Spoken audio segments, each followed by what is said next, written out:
కేటీఆర్ పై మంత్రి అడ్లూరి లక్ష్మణ్ ఫైర్ అయ్యారు. కేటీఆర్ సరూర్ నగర్ లో పెయిడ్ ఆర్టిస్టులతో మాట్లాడించారని కౌంట్ ఇచ్చారు.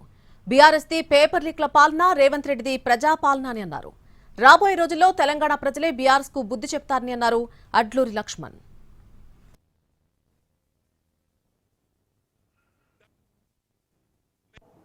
మాజీ ముఖ్యమంత్రి కేసీఆర్ ఒక ఉస్మానియా గడ్డపై పోయిండా, యువత గడ్డపై పోయిండా అంటున్నా. ఎందుకు పోలేదని అంటున్నా నేను.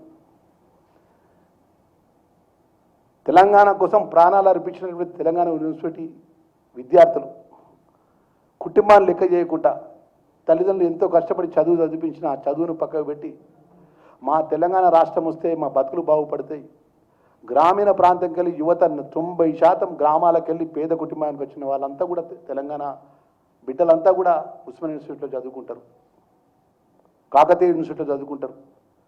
ఉన్నతమైన చదువు చదువుకునేందుకు ఉస్మానియా యూనివర్సిటీలో వచ్చి తెలంగాణ కోసం ప్రాణాలు అర్పించి తెలంగాణ కోసం ప్రాణాలు అర్పించే విధంగా రెచ్చగొట్టి మీరు యువతకు మీరు అధికారం ఉన్న రోజు ఏ రోజు యువతకు సంబంధించిన విషయం లోపల ఎన్నడన్నా ఒక్కరోజన్నా అక్కడ మేము మీటింగ్ పెట్టి ఆ యువత కష్ట సుఖాలు పాల్పంచుకున్నారా? మన గౌరవ ముఖ్యమంత్రి రేవంత్ రెడ్డి గారు సుమారు 2 సార్లు నేను వెల్ఫేర్ మినిస్టర్గా వారి వెంబడి నేను పోయినా. ఉస్మానియా విద్యార్థులందరికీ ఒక మాట ఇచ్చాడు.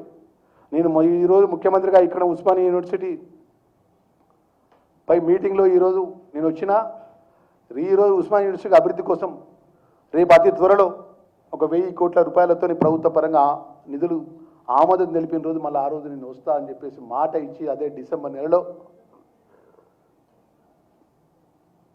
మా వెల్ఫేర్ పరంగా ఉన్నటువంటి ఫౌండేషన్ సంబంధించిన అనేక కార్యక్రమాల్లో పాల్గొన్న సందర్భంలో ఉస్మానియా యూనివర్సిటీలో విద్యార్థులందరికీ కూడా మాట ఇచ్చిండు.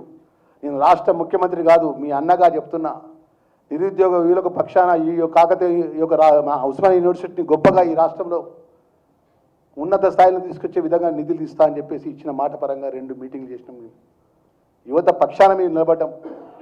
మరి ఆ విధంగా మేము ఈరోజు సుమారు 67,763 నిరుద్యోగ యువకులు ఉద్యోగాలు ఇచ్చి వారి కళ్ళలో సంతోషం రేపు పోలీస్ నోటిఫికేషన్ కూడా ఇవ్వడం జరిగింది.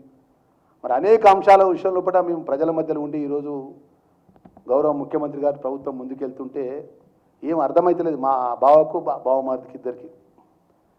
ఏదో విధంగా వారానికి ఒక కార్యక్రమం తీసుకోవాలి.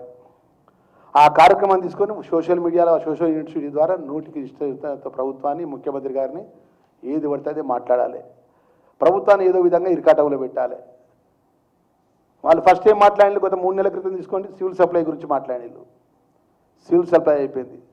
బొగ్గు గురించి మాట్లాడారు, బొగ్గు అయిపోయింది. వెల్ఫేర్ గురించి మాట్లాడాడు, వెల్ఫేర్ అయిపోయింది. మళ్ళీ యువగర్జన పేడు వర్గాలతో ఇలా మాట్లాడతాడు.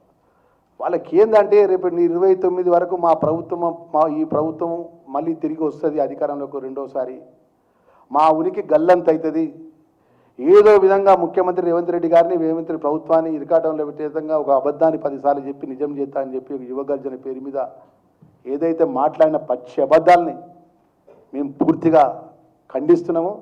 ఇది సరైన పద్ధతి కాదు. ఇప్పటికైనా నీ పద్ధతి మార్చుకుంటే బాగుంటుందని చెప్పేసి కేటీఆర్కి హెచ్చరిస్తున్నావు. నువ్వు అనుకుంటున్నావు కావచ్చు, కానీ ఈరోజు నీ పార్టీ నాయకత్వమే నేను నమ్మే పరిస్థితి లేరు.